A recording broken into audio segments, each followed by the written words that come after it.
This film thing is so hard. This is so hard.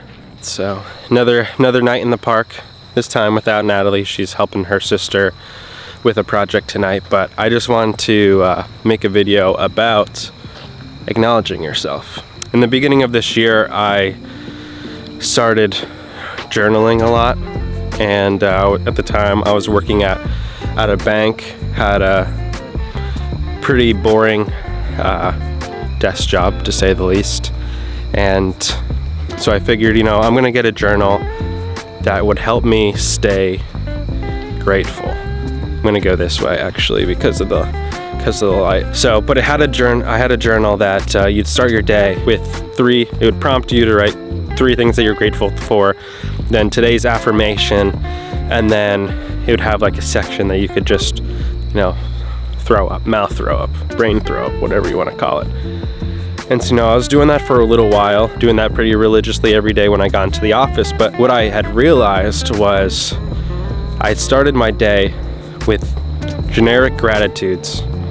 And then after that, when it got to like the brain throw up part, I would just talk about how much I just freaking hated working at the bank. And so I'd start my day off in like this very like twisted mindset about where I was at. And so I was just like thinking, I think, it was February, got back from a trip, and I was just like, I need to change my outlook on how I start my days. What I did was, after I went through my gratitude, and these crickets are loud. After I went through like my gratitude, my today's affirmation, I started my day, or started my journal entry with 5 things that I wanted to accomplish in 2021.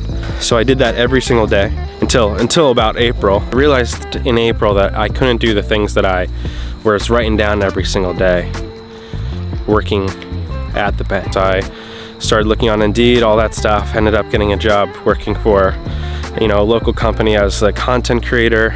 So I stopped entering and writing my journal in about April just because of busyness and all of that stuff. And then one day, I decided to go back into my journal and start journaling. And what I realized was, out of the 5 things that I had written down that year, 3 out of the 5 of them had already happened.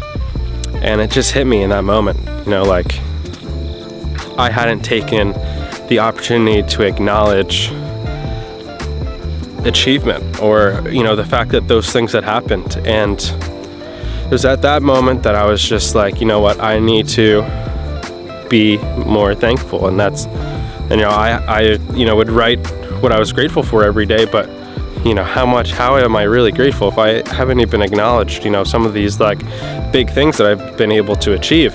And so that was a big moment, a big turning point in like just my counseling journey with my counselor. I just went to them, and I was just like, hey, like, this is a rambled mess right now. What I'm thinking while I'm taking a walk here in the park is just like, don't forget to acknowledge yourself, acknowledge your achievements, who you are, who you've become. Yeah, way to go, Cam. You're doing it.